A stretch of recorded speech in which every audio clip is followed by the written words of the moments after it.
Hello दोस्तों, welcome to my एक new video. आपका स्वागत है मेरे चैनल में। हर वीडियो अच्छी लगे तो लाइक करना, चैनल पर सब्सक्राइब करना। आप थंबनेल देखकर तो समझ गए होंगे आज की हम की स्टोरी किस पर क्रिएट करने वाले हैं। तो आज की हमारी स्टोरी है कमला।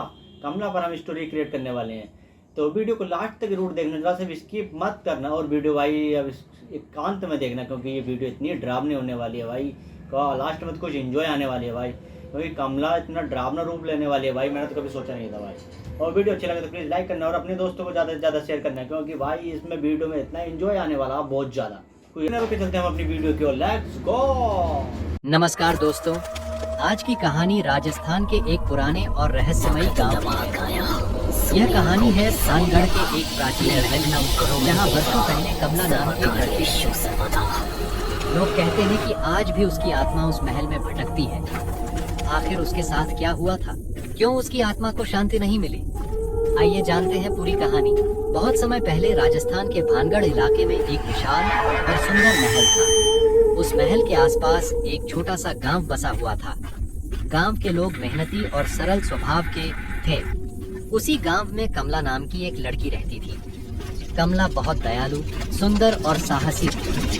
गांव के सभी लोग उसे अपनी बेटी की तरह प्यार करते थे। कमला रोज सुबह महल के पास बने मंदिर में पूजा करने जाती थी। फिर गांव के बच्चों को पढ़ाती और बुजुर्गों की मदद करती। उसकी अच्छाई की चर्चा दूर दूर तक थी। लेकिन हर कहानी में एक अंधेरा अध्याय भी होता है। एक रात गांव पर कुछ खतरनाक लुटेरों का हमला हुआ। वे लोग धन दौलत की तलाश में आए थे। गांव वालों ने उनका विरोध किया, लेकिन वे बहुत निर्दयी थे। जब कमला ने गांव के लोगों को बचाने की कोशिश की, तो उन दरिंदों ने उस पर हमला कर दिया। गांव वालों की आंखों के सामने कमला की मौत हो गई। पूरा गांव शोक में डूब गया। लोगों ने कमला का अंतिम संस्कार किया, लेकिन कहते हैं कि उसकी आत्मा को न्याय नहीं मिला। उसकी आखिरी इच्छा थी कि उसके गांव के लोग सुरक्षित रहें। कुछ दिनों बाद अजीब घटनाएं शुरू होने लगी। रात के समय महल से रोने की आवाजें आने लगी। कभी किसी को सफेद साया दिखाई देता, तो कभी किसी को महल की खिड़कियों में एक लड़की खड़ी नजर आती। गांव वालों ने सोचा कि यह उनका भ्रम है, लेकिन घटनाएं बढ़ती चली गईं।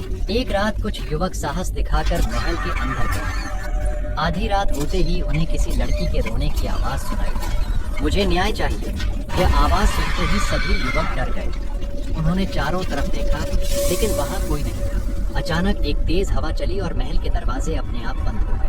किसी तरह वे लोग भागकर बाहर निकले। अगले दिन पूरे गांव में चर्चा फैल गई कि कमला की आत्मा महल में भटक रही है। समय बीतता गया। अब हालात इतने खराब हो गए कि कोई भी शाम के बाद महल के पास जाने की हिम्मत नहीं करता था। जो भी वहां जाता, उसे अजीब आवाजें सुनाई दी। कई लोगों ने दावा किया कि उन्होंने कमला को सफेद कपड़ों में महल की छत पर चलते देखा है। गांव के लोग बहुत परेशान हो गए। एक दिन गांव में एक वृद्ध साधु आए। उन्होंने गांव वालों की परेशानी सुनी और महल जाने का फैसला किया। रात होते ही साधु महल के अंदर पहुंचे। उन्होंने ध्यान लगाया और मंत्र जाप शुरू किया। कुछ देर बाद महल में तेज हवाएं चलने लगी।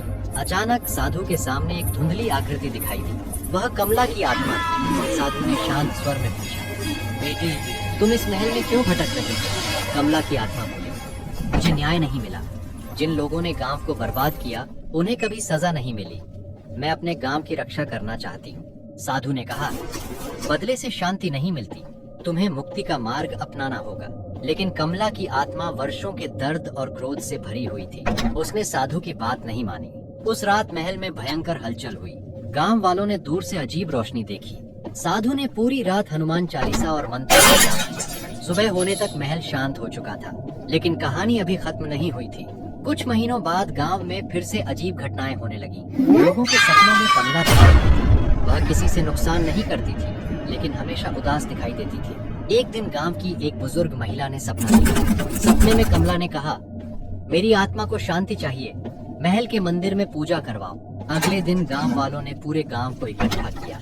महल के पुराने मंदिर की सफाई की गई। वहां हवन कराया गया, भजन कीर्तन हुआ और सभी ने कमला की आत्मा की शांति के लिए प्रार्थना की। पूरे दिन पूजा पाठ चलता रहा। रात होते होते महल का वातावरण बदलने लगा। जो जगह पहले डरावनी लगती थी, वहां एक अजीब सी शांति महसूस होने लगी। उसी रात गांव के कई लोगों ने सपना देखा। कमला मुस्कुरा रही थी। उसने कहा, आप सबका धन्यवाद, अब मुझे शांति मिल गई है। अगली सुबह से महल में होने वाली सारी रहस्यमयी घटनाएं बंद हो गईं। न कोई रोने की आवाज आती थी, न कोई साया दिखाई देता था। गांव वालों ने राहत की सांस ली। आज भी भानगढ़ के उस पुराने महल की कहानी सुनाई जाती है। लोग कहते हैं कि कमला बुरी आत्मा नहीं थी, वह सिर्फ अपने गांव की रक्षा करना चाहती थी और न्याय चाहती थी। कैसी लगी कहानी?